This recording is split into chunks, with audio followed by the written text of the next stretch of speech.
summer Saturday to spend time with us. And so I am very appreciative of that. My name is Dominica Pastanella. I am one of the AND board members. I'll be your facilitator today. There is a Q&A feature and there's a chat feature. I believe we've been using these, so we should be familiar throughout the conference. But if you have particular questions you would like to ask, things that you're curious about that we could pose to our panel, please feel free to type them up and send them along. And as we go, I'll be reading the questions and our panelists will be responding to them. And so I'm going to ask each of our panelists just to take a moment and introduce themselves to the group, to our participants here. I could call one by one if that would make you more comfortable. I saw Alex come off video, so I will pass it to you if you want to just tell folks a little bit about yourself. And if this is your first time participating, that would be great. Okay. Hi, I'm Alex Drajakovic. I'm 14 years old and I'm going into 9th grade. This is my second time ever being on the team panel, and I'm really excited to take a part in it. Thanks, Alex. Brooke, would you go next? Hi, I'm Brooke Rupp. I'm 12 years old, and I'm going into 8th grade. This is my first time being on the teen panel, and I am so excited. Thanks for being here. Brooke Nagel, would you go next? Oh, you're on mute. Sorry. Okay. Can you hear me now? Yeah, we can. Perfect. Yes. Thank you. Okay. My name is Brooke Nagel. I'm 18 years old. I'll be going into my sophomore year of college. And I've been on the team panel over 3 times, a lot of times by this point. And also, please bear with me. I'm currently sitting in Washington Square Park right now in New York, so hopefully the sound isn't too bad. So it's a beautiful background. Yeah. Okay. Ethan. Hello, my name is Ethan Raw. This is my first time on a meeting and I'm from Georgia. Ethan, would you mind sharing your age with the group? Oh, I'm 16. Great, thank you. So we have ranging from, sounds like 8th grade through college. So that's great. We have great representation today. Please begin to put your questions into the chat, but I guess I'll pose the first one. Yesterday in the parents of children with nystagmus, parents were very interested in just hearing about what your favorite things to do are. So if you wouldn't mind just sharing a little bit about your hobby or what is your favorite activity to take part in, I think folks would like to hear that. Does anybody want to go first? I will. Great. Thanks, Brooke. Okay, so obviously I have congenital motor nystagmus, but I also have done a lot of different activities with it. I do dance. I have done color guard, which is throwing things in the air. And I did have trouble with it at first, but I got used to it, even though I have an eye disability.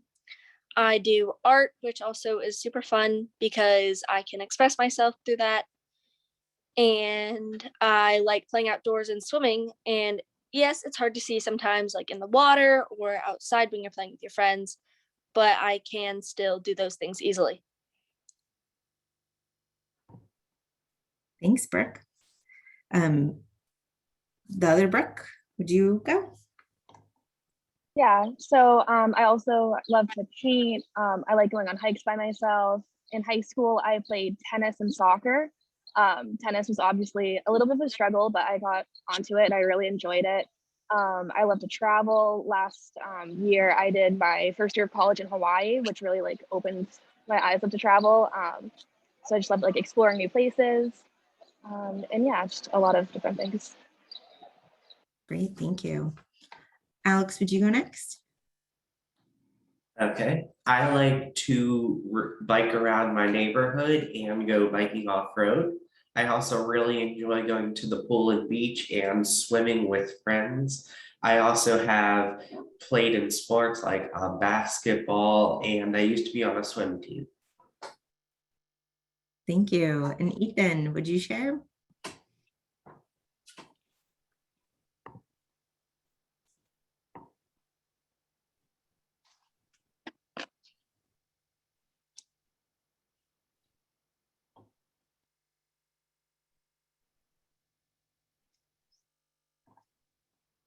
Oh, I think Ethan might be having some technical difficulties.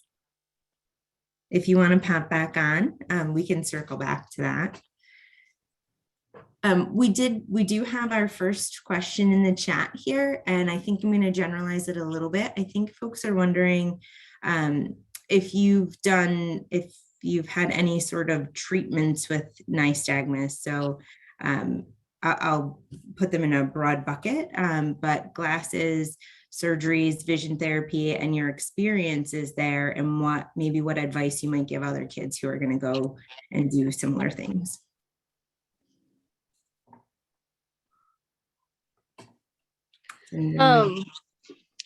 So like I have contacts and glasses, and I've done research on nystagmus too, because I was diagnosed at 4 months old. But the doctors kind of told us that there was no like correction treatment for it because it like has to do with the nerves in your eyes. So I just use contacts and glasses to help my vision because I also have low vision with the contents of nystagmus.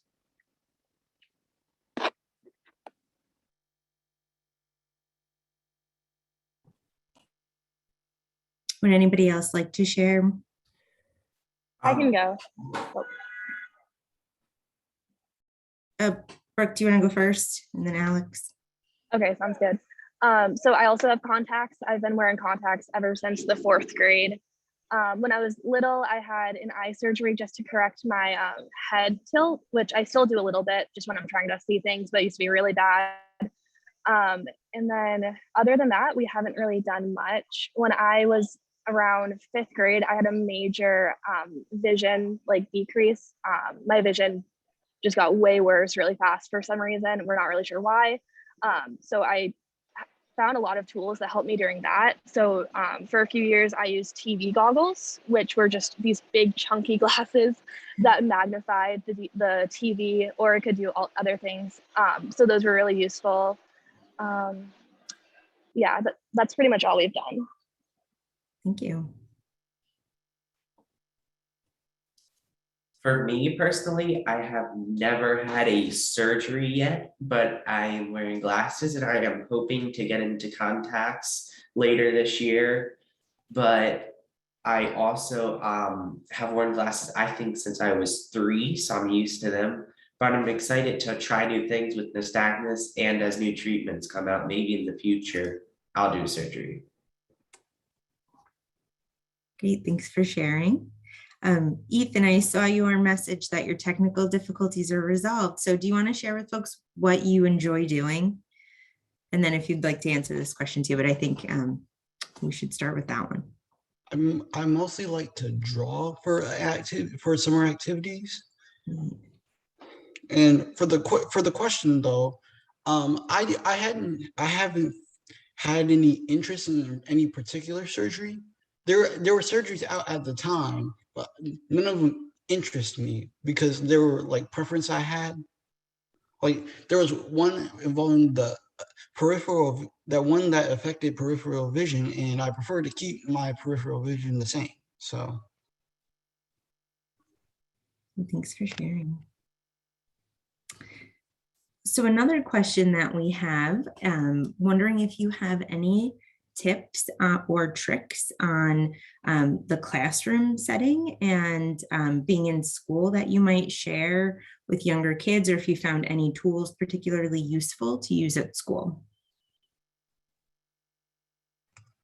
I haven't. When I was younger, I used to bring a magnifying glass to school in elementary school. One thing that primarily helped me is that almost every year I was at the very front of this classroom. Yeah, same for me. I like Ethan said, I have always asked my teachers to be at the front of the classroom, and I have had more than just magnifying glass too. I use erasable pens because it's hard for me to see fine line pencils because it's too light. So I use like dark erasable pens, so it's like a pencil, but I can also see it. And I've had help in school because things are evolved now, and I am still in the 8th grade, so it's easier for me. But I have realized that I used to use bold line big paper and it was hard for me to see because it got my eyes dizzy because the lines on the paper would like move with my eyes. So it just made the paper shake. So I have to use 2 lines of regular graphing notebook paper to write. And I just use those things because it helps me to see throughout things. And another option is like getting a device. I have something called Maddie. It's a Mac Connect, and it like shows the board. If you are sitting near the back of the class, you can see the board. And there is an app called Snap and Type Pro that you can download and like take a picture of a page, and you can like type on there and then send it to your teacher.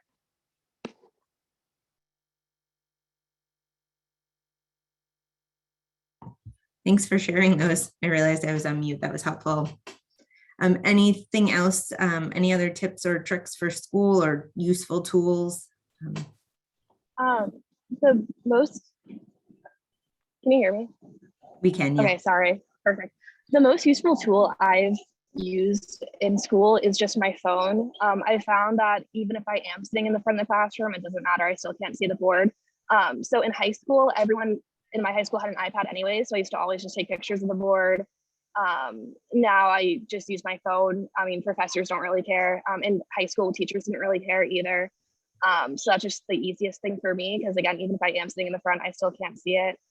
And then enlarged text or enlarged text for important tests like SATs and stuff like that.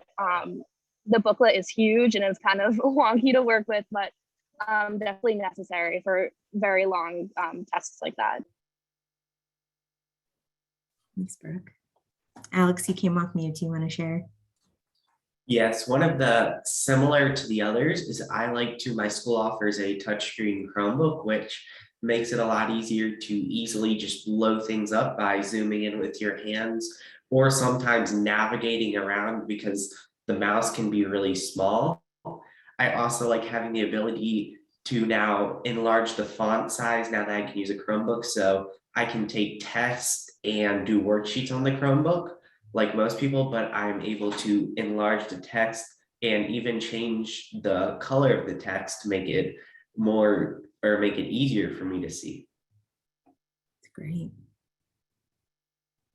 Somebody popped into the chat, aside from, school tips and tricks, are there any like everyday life hacks that you might share, not just for kids with nystagmus, but for anybody who might be going through something similar that you've just found very useful?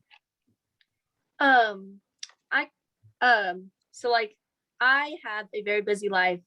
I go and hang out with my friends a lot and go places with my brother. So, or like the grocery store with my dad. For example, like when I'm trying to read a sign, I can't see it very well. So I just there's an accessibility thing on your phone, like for anybody, and you can zoom in and just 4 taps on your phone and you will be able to see like in a picture, or just like use your camera and zoom in, because that's how I've figured out how to use it. When I was really little, I didn't have a lot of help when I was growing up learning how to write, but now through like my parents and getting good doctors, I have had a lot of help with like seeing things, and in my everyday life I've gotten a vision teacher to like use skills for and like to read things out in the open. And yes, like if you're growing up too and you're in high school and you're like learning how to drive, it is hard because there's some restrictions on that you'll get your driver's license. I have learned a lot. Even though I'm only 12, I am very informed about it because it's what's passionate to me. Thank you, Brooke. And we have folks asking if you wouldn't mind repeating those 2 apps that you said you used and found very useful. Yes, I use Snap and Type Pro, and I just use like the accessibility settings on my phone. It's like blue, and you like click your home button 4 times and it pulls up a magnifier and zoom. It's like a camera, but you can zoom in things easily in the open. So Snap in, like SNAP. Okay. Yep. All right. Hopefully that answered it for folks. So Snap in Pro, and then accessibility features in a phone. Yes. Thank you. It's the first time I've heard of that too. Thank you. Does anybody else have like everyday hacks or tips that you want to share or that you can think of that maybe outside of the school setting that you use? Sure.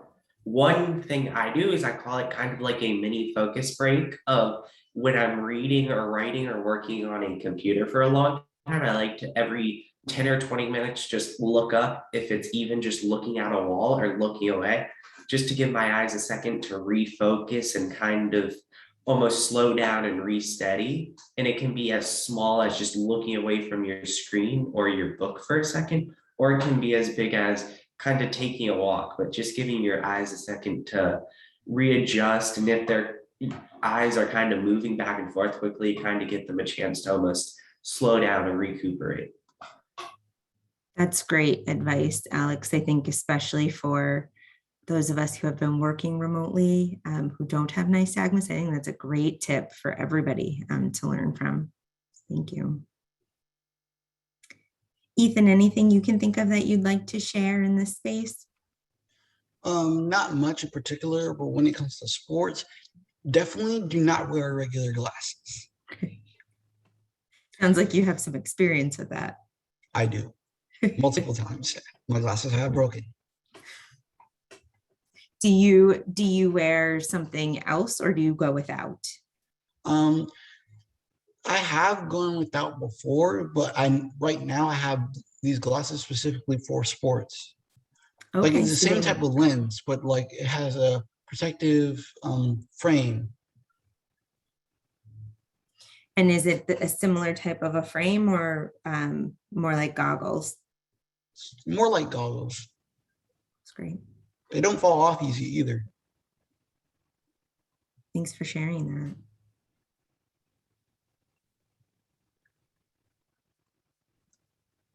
that. Brooke, we have folks wondering what your college major is and if you wouldn't mind sharing what you're aspiring to be when you grow up. Yeah, so I'm only a sophomore, so I didn't really declare a major yet. However, I'm on track to either be a political science major or an international relations major, somewhere in that field, with a minor in probably anthropology and Italian. I still have to play a few things out. In the future, I don't have any direct career goals, but all I know is that I just want to travel as much as possible. I really want to live abroad for a while. Teach English for a bit abroad. So really just traveling is my ultimate plan. Sounds fun. Would anybody else like to share what your aspirations are, what you want to be when you grow up, if you will? Yeah, so as I've said, I am only 12, but I have big dreams. I want to be a forensic scientist and either go to A&M or the West Virginia Forensic Science University. And that's a big goal for me, even though I'm not even in high school yet, but I think it's something that I can achieve towards. And if that doesn't work out, I would also want to go into somewhere that has something to do with nystagmus because I have it, so I know what it's like. Ethan or Alex, would you like to share? I'm not exactly sure what I want to be, but I know I'm going to take the engineering and business path. Great. Neat. Alex, anything that you're very interested in yet?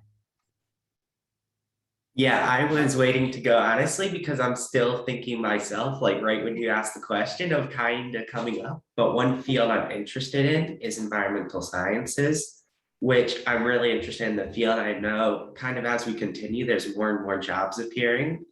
But as for what I want to be, I feel like right now it's kind of changing like every day. But yeah, I'm looking forward to hopefully a great career, no matter what it's in. That's great. I think for many adults, we would tell you it changes every day, sometimes for what we want to be when we grow up too. So I think that's a great answer. There are many questions in the chat, so I'm going to pick another one and move us along. Lots of questions that folks are interested in hearing about. One is, do you feel you have trouble recognizing people at a distance? And if you do you have any advice or tips for others who might be experiencing that, and how you maybe navigate situations like that.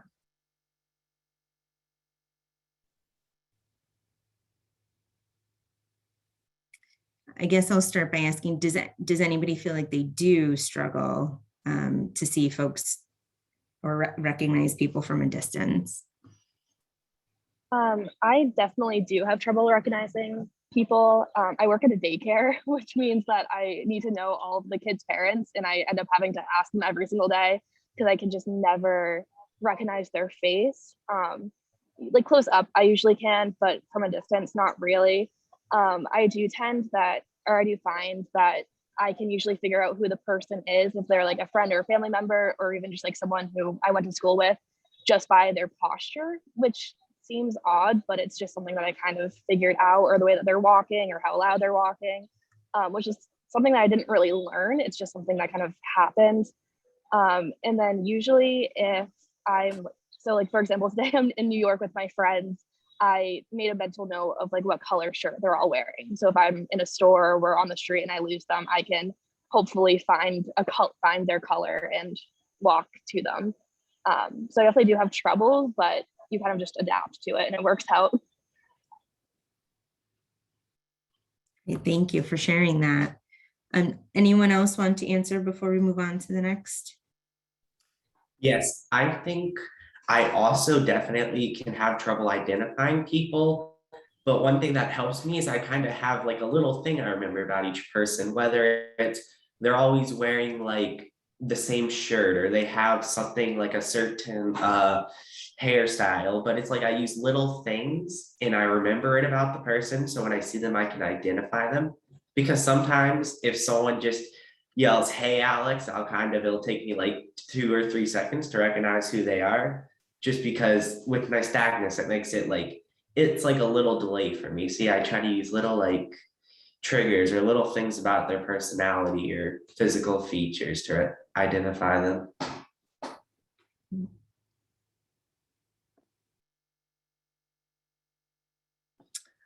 Okay, one of the next questions are wondering about social interactions with other maybe teenagers or kids your own age, and if you've ever had to explain your nystagmus, or if how you've navigated situations like that, or any advice you may have. Yeah, so all the time when I like meet people or something, and obviously they're looking at me, they ask, not to offend you or anything, but like, your eyes are moving, what's going on? And everybody always thinks they're worried or like I'm sick or something, and I just end up explaining it. Sometimes I kind of don't want to explain it just because I explain it all the time, but I realize I should, because it's good for people to know what's going on and get informed, because they know, like, if they're around me or if we're playing a game or something and they throw it at me and I don't see it, maybe they can't like get mad at me or anything, because my peripheral vision is bad sometimes.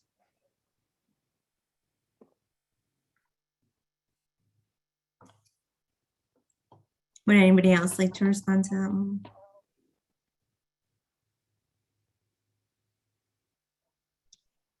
As I've gotten older, I personally have found that people just don't mention it. I'm 100% sure that they notice it. But if they don't mention it, I also usually don't really bring it up, because it just doesn't, affect either our friendship or whatever. So I don't know, people just don't really mention it anymore, which is pros and cons, I guess. But just something that I've found. And then if I spend a lot of time with a person, I guess they usually do end up bringing it up, but in a very like, casual way. Like it's just become like not a big deal more and more after, like once I've become older. Have any of you ever dealt with a negative experience where somebody may have made a negative comment and having to, respond to that in any kind of a way?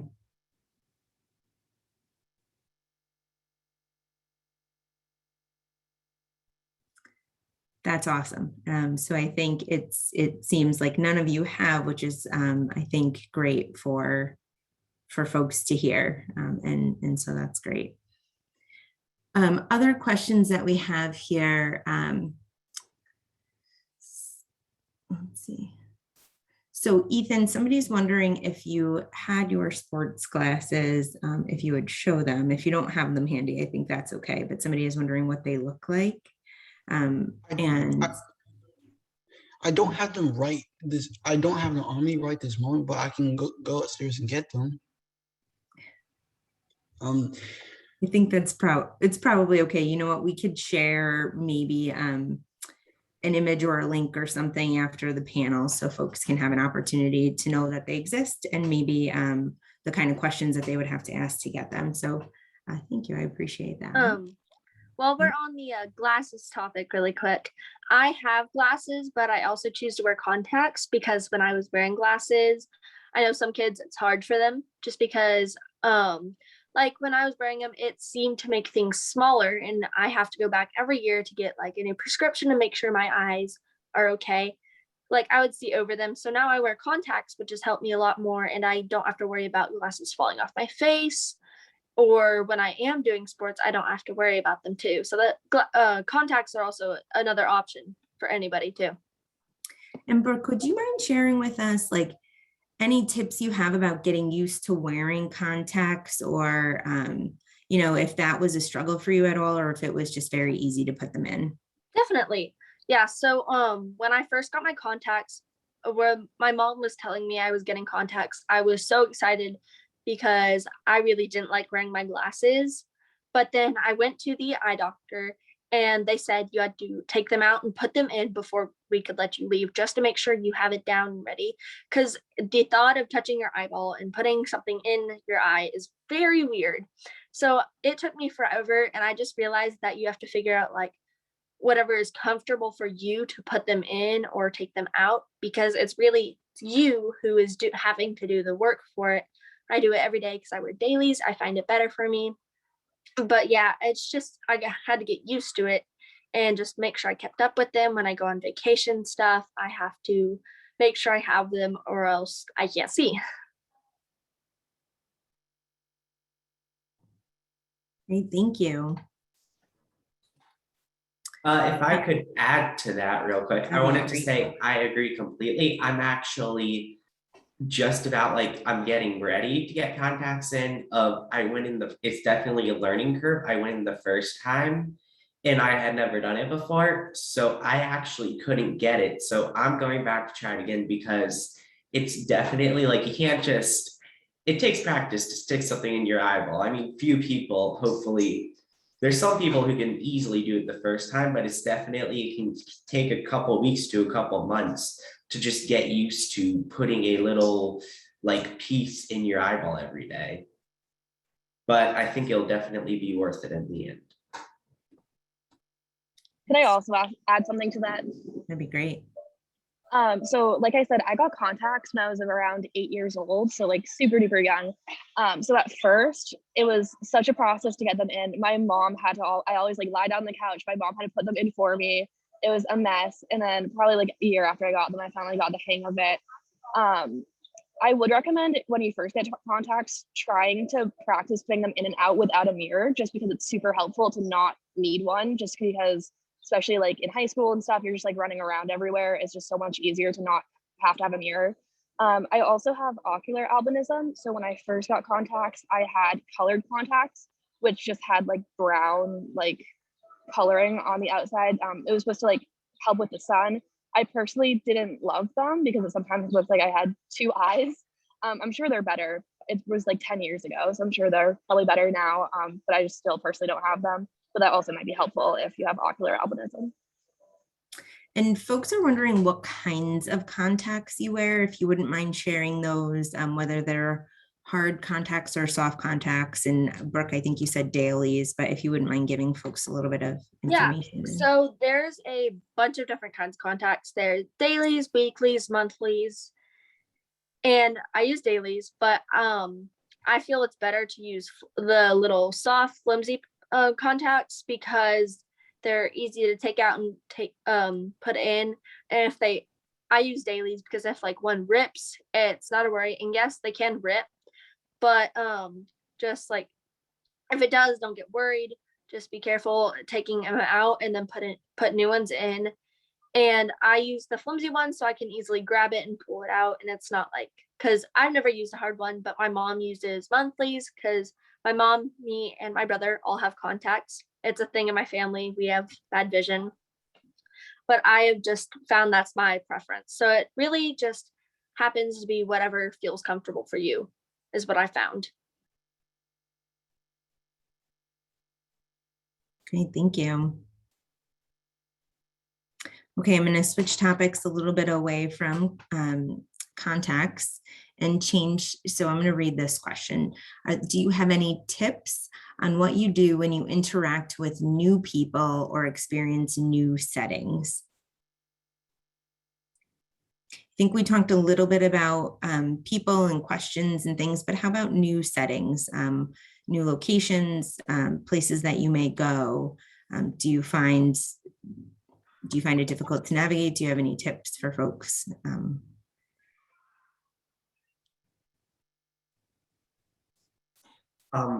So for me, I think new places, for the new places part, if you're going to a new place, I like to use landmarks a lot. I'm the type of person, like, if I have a building or like a huge rock, or like really literally anything you can use as a landmark is good for directions in a new place. And also then for new situations of meeting new people, I would say just being yourself is great. And 99% of the time when I meet new people, their first question isn't about Nystagmus. They're like asking about me. When I get to know people better is when they might start to ask, like, maybe why your eyes wobble or why they move. But for most people, it's not going to be the first thing they say to you. So you can kind of just be yourself around them. And definitely for location, for me personally, it's just like I said, having a landmark or having a certain like things you can look out for, little like markers. Alex, does that help you in like crowded locations too? Do you do something similar, or if you were in a crowded spot, would you suggest something different to folks? I would say in a crowded spot, if you're in a group, I really liked an idea which my family has done, which is wear bright colors so you can see the person quickly. Or also, if you get lost, you can, another idea I heard today from I think one of the speakers is standing still and texting someone your location, or kind of staying in a certain area, because it can be overwhelming in crowds. And sometimes the best thing to do is kind of look for someone in your group. Or if you can't do that, kind of just stay where you are and ask someone for directions. Because you can never, it's not a bad thing to ask for help. And I'd say in crowded situations, I'd either ask for help or I'd still kind of try to navigate with landmarks, but that's not always you can't always do that for certain settings. Thanks for sharing. Does anybody else have any thoughts or comments before we move on to the next question? Yeah, so for new places, as much as possible, I kind of like doing like test runs. So when I get back to school in the fall, before all my classes, I'll probably like go out the day before and make sure I know where all my classrooms are. So then I have time to like go up close to the room numbers and figure it all out. Same with driving. I do have a full license. I don't love driving, but I do it. So if I have like a doctor's appointment or somewhere where I've never driven before, I usually bring along one of my parents and we practice driving there. So then when the day comes, I can't do it by myself. And then if I can't practice, just asking for help is really useful. I had to fly from Hawaii to Connecticut with like 3 different planes. It was a hot mess and my phone broke the day before. So I didn't have my phone during that entire thing. So really just like asking for help really helped me during that time. And people are always willing to help. So that's really just like the biggest thing. That's great. Thank you for sharing. Okay, the next question that we have here is, are there any activities or sports that you've taken part in that you found challenging because of your Nystagmus? And if so, would you mind sharing that experience with people? Okay, so I go to a private school and we have to do PE every day with a class. So like we walk outside some days, and I found during like school year, it gets really bright outside. So I do have to bring sunglasses with me because the sun does affect my eyes and vision because it like blinds out certain spots of my eyes so I can't see. So I always bring sunglasses with me, and I think it's good because also when I get my eyes dilated or anything, the sun like kind of hurts my eyes sometimes. So that helps. And then also when we're like playing a fun game like basketball or baseball and PE, I always find to be careful with the balls because they will fly everywhere and sometimes it's hard to see that kind of thing.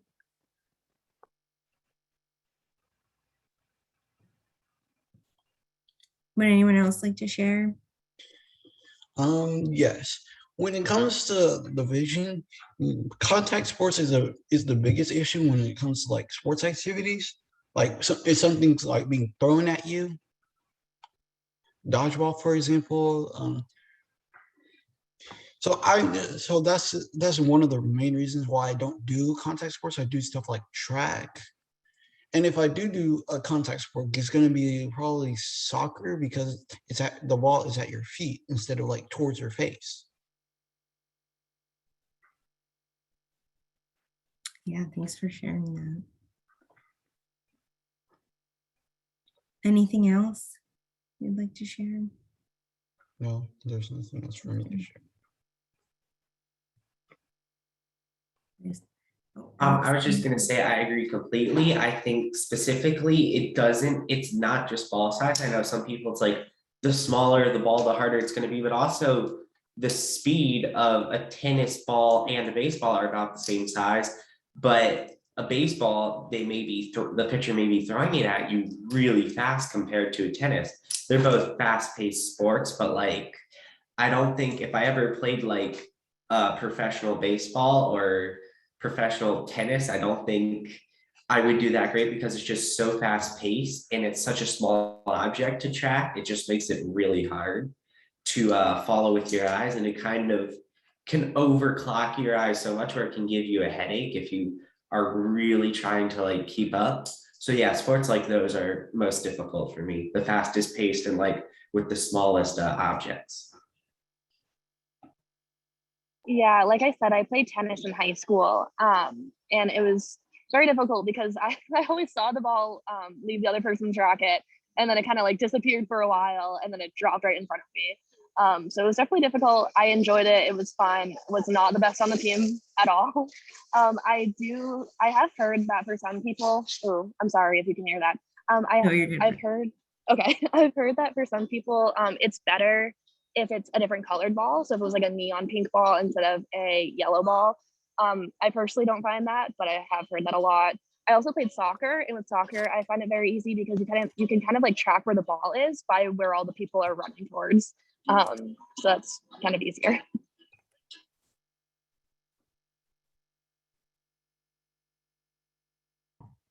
I muted myself. Thank you. That's a lot of good advice for parents out there, especially little ones who are trying to figure out what sports they want to play and what activities they might be interested in. It sounds like some good advice that they can take to their kids. Juan, I believe, we have someone with their hand raised. So I think Juan is going to give them the opportunity to share. Hey, Mickey, did you have a question or a comment? Thank you.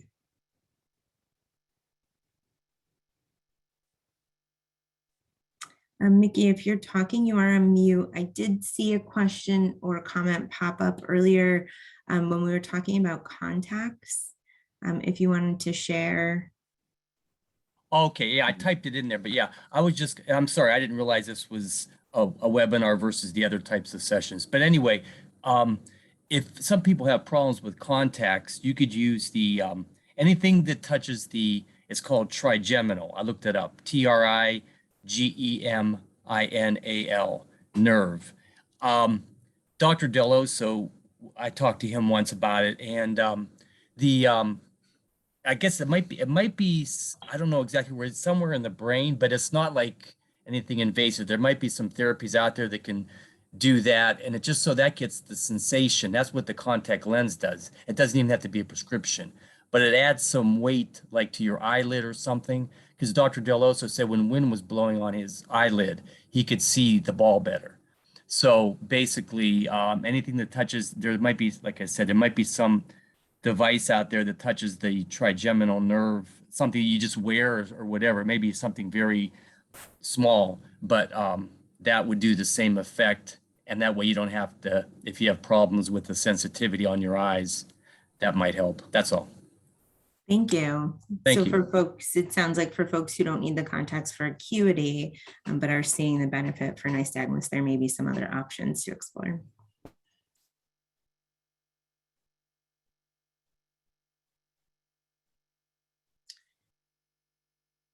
Okay, great. Thank you.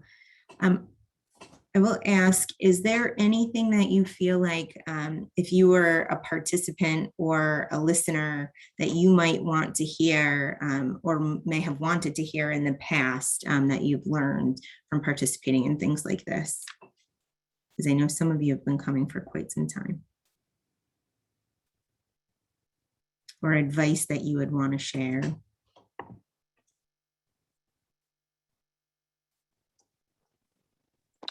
Okay, so this is my first time on the panel and I'm really excited, but I have been wanting to share that just one thing that was hard for me was I didn't have good teachers. So one thing that I really have always wanted other kids to do is have good teachers. Just make sure that everything that they need is there, because I didn't start using tools. We didn't really know what nystagmus was till I started growing up.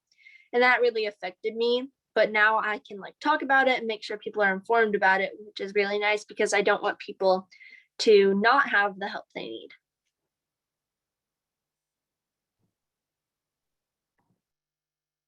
Thanks for sharing, Brooke. Any of the other speakers?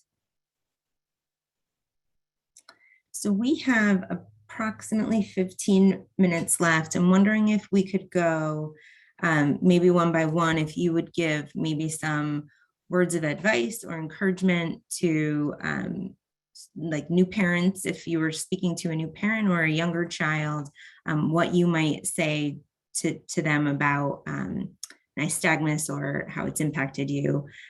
You're all obviously very successful and thriving. And so I think young parents would really like to hear sort of your advice or your encouragement.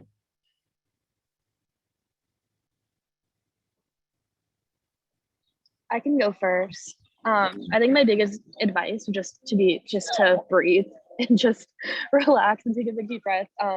It'll be fine. I know my mother was 100% a nervous wreck all through my childhood too.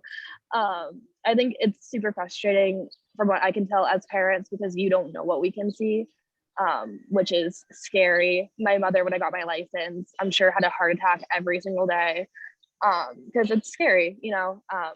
You don't know what we can see and we're just going off into the world. So yeah, just breathe. I've never not been able to do something because of nystagmus. If there's something that's hard, I just learn to adapt. You know, you just kind of gain these skills. It's not something you really even need to learn. You just kind of figure your stuff out as you go. And it will, sorry, there's a lot of singing around me, but and yeah, it will be fine. Just, you know, learn how to adapt and yeah. I can Thank go you. next. Great. Okay, so what I have learned from having nystagmus is that it matters a lot to people who do have it. Like if your kids have it or you are someone who does have it, make sure you are getting help because like there are tools out there. And my mom has helped me so much throughout this. She got my contacts, she got me glasses. She makes sure my teachers know that I have nystagmus if I haven't told them. And through this, I've learned to be a big advocate and speaker through it. And just make sure your kids don't always worry about having nystagmus, or you don't always worry about having nystagmus because it doesn't define you. You do, and it's not the sole thing that makes you special. Yes, it is special and it is unique, but also like what you like. People should know about you and not just about what happens through your eyes, because I've learned that that's a big thing to me, just to breathe and be calm, because my mom got told that one day I would not want to use my special tools anymore. And yesterday was that day, because my mom finally got me a regular computer, which I am thankful for, because I'm going to be in my last year of middle school. And I think just maybe, even though I'm sitting at the front of the class, I don't need those special tools all the time anymore, because regular tools that people use in everyday life have been evolved so much that you can use them for whatever disability or thing you need. Thank you, Brooke. Alex or Ethan, would one of you like to go next? I can. When it comes to driving specifically, I think it is a good idea to use a GPS instead of trying to look at the signs. Like so that it's like easier to like know where you're going and stuff. That's great advice. And we heard that a lot actually in the Living with Nystagmus and the earlier session too. Folks really seem to like the navigation as a help. Alex, did you have something you wanted to add as well? Yeah, I think my best word of advice is just, I think you don't need to worry as much as you think you do. Of like everyone else said, everyone's gonna worry, but in the end, like everyone here seems really successful. Of like, I was lucky enough, I get to be in an honors program, and got to be a part of the National Juniors Honor Society this year. And my parents at one point were about 99% sure I'd be living in their basement their entire life. But now I'm about 90% sure I won't be doing that. So I think it's just not to worry too much and to let like the kids try new stuff out, because the one thing I've done a ton of is trying new stuff out. And if I didn't, I would never know what I'm good at and not good at. So I think just being able to try new things is the best thing I've been able to do. And I think the American Nystagmus Network is really great, because this network really helped them with learning about nystagmus and connecting with other people. And I think without it, it would have made have a huge negative impact. So having it is really great. And I think it's one of the best things people can use to learn more about nystagmus. That's awesome, Alex. Thank you.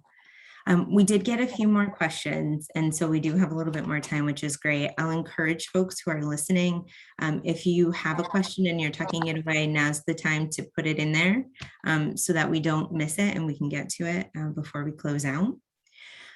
People are wondering if you have jobs, if any of you are working, if you would share what your current job is. And Alex, I know that you're working because you put it in a chat earlier. Do you want to go first? Sure. So my current job at 14 is I mow a couple neighbors' yards. I do our yard and a couple other neighbors. And then I hope someday I can have some more jobs, but right now that's all I can legally do. Thanks for sharing. I can go next. So I have babysat ever since I was in 8th grade. I worked at an ice cream shop for 2 summers. I was a barista at a local coffee shop for a year in high school. I currently work at a daycare where I'm in charge of like 10 3-year-olds all day, every day. And then I do a bunch of like small jobs. I clean at an office. I feel like I'm constantly working, which is good. So yeah, I have had a lot of jobs. So I am a very young person. I'm 12. So I don't really have a job right now, but I want to babysit and stuff like that, because I think it's a good aspect to have in life, even though I have nystagmus and there's things wrong with my eyes. I can still do a normal job like other people.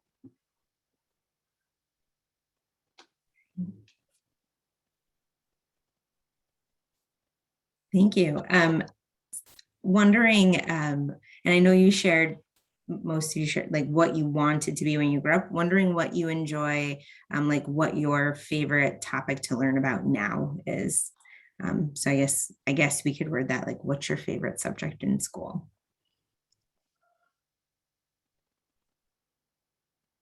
My favorite subject in school is science, but I also really like math because I am good at it. One thing that is hard for me though is English because of all the reading, and I have found that I can't read small print. It is very challenging. So I just have my teachers enlarge it, or I use my phone to read it, because I used to have trouble with reading things and I would like bend my neck down and I would have super bad neck problems. But now I've just learned to adapt to that and to not where I'm not hurting, trying to see.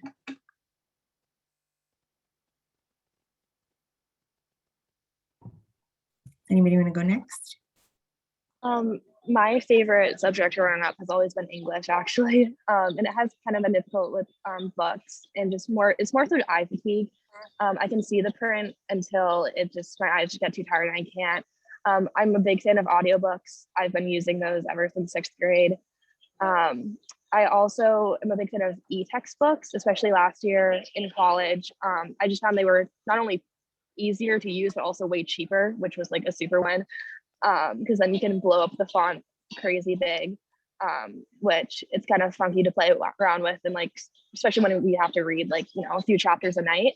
But at the end of the day, it is easier to have it on either a computer or a phone.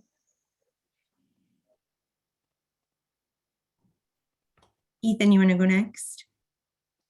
My favorite subject is math, and it's not even close. But one thing I don't like when it comes to my vision is that when you have an assignment and you're trying to do the math problems, I can't look at the paper for a long period of time. That's just uncomfortable. Yeah. Do you find taking that like a break, looking away, helps you to Yes. refocus? That's good advice. Alex, do you want to share? Yes, I'd say I'm very split, but I'd say my favorites are science and social studies in school currently.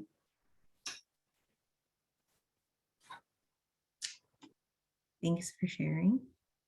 Let me take a look in the chat. Let's see.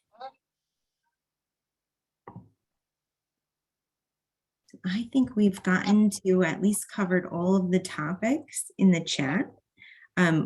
Is there anything else that any of you would like to share that you feel like you haven't covered yet?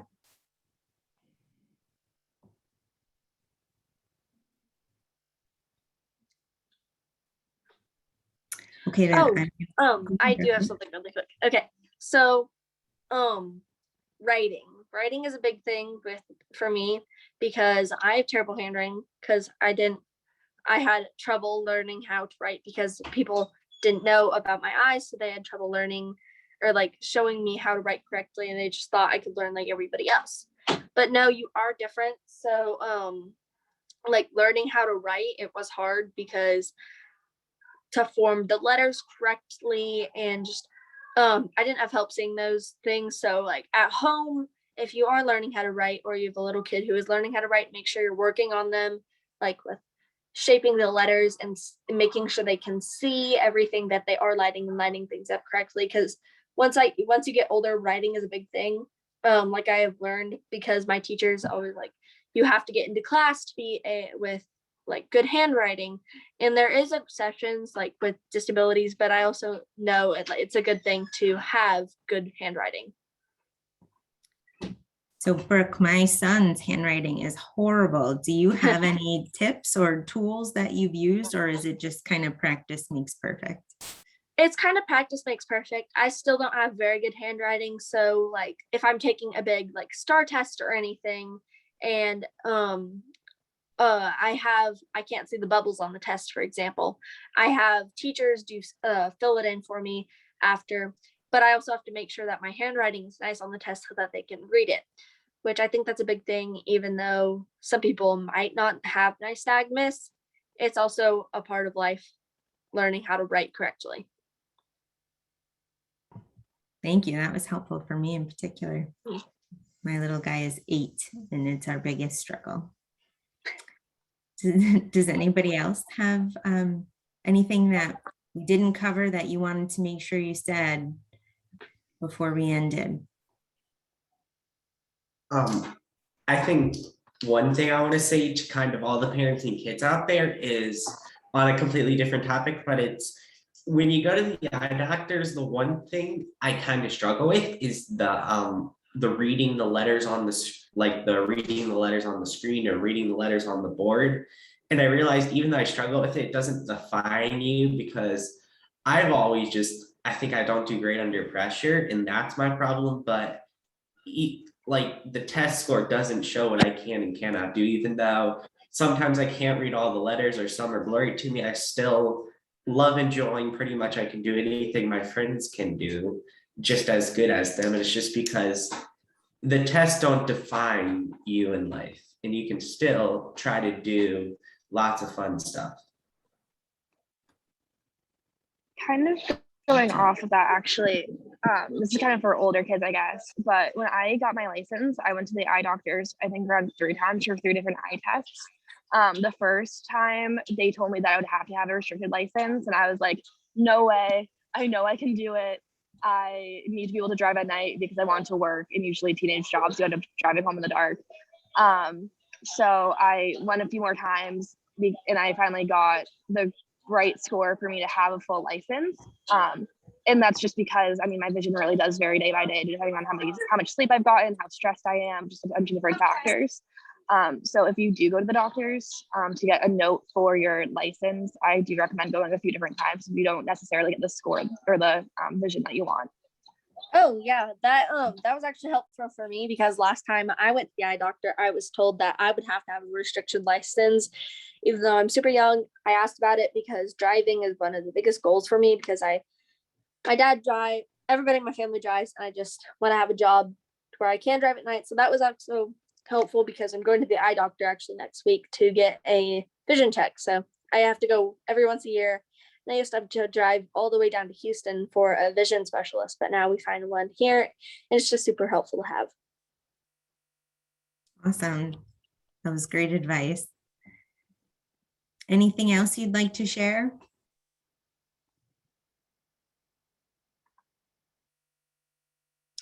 Okay, well, on behalf of all of the folks listening, I'd like to thank each of you. I think you can see the comments coming through, but people are just so grateful that you've spent your time with us answering questions today. You all did a fantastic job. So public speaking is definitely in your future. You are so well spoken, very articulate, so thank you. And thank you to everyone who submitted questions. It was great to hear input from our panel today. So I hope you got a lot out of it. Juan, did you have anything we needed to add for closing remarks? Or? Yeah, just as we progress to the final session of the day, we're in the home stretch. Definitely want to encourage people to, if you have your AND shirt, to at least put it on so that we can get some pictures. There's a note that's going to float out there for people to take selfies, to email them, to post them. When we get into the room, ideally people can show their videos with their shirts on and stuff like that. We'll do a screen capture. But this last session really is very much for you guys. It's for you to say, this is the conference that I came to. I learned this. I wish I had heard about this. And to guide Anne on how to better meet your needs and to brainstorm with us to come up with new ideas for the future. So very much encourage people to come back for that final session here in about 14 minutes. And it's that general room, the big room that we've been meeting in to kick off the day. Look forward to seeing you soon. Yes, go ahead. I just wanted to say thank you. And I don't have my shirt with me. I would have it on right now. But I will be posting about this later, because I will definitely be back next year, because this has been such a big help to me, even though, because I am still a kid. So some of my questions have been answered, even though I am speaking about nystagmus. Thank you so much for joining. See you guys soon. I'm going to stop the recording.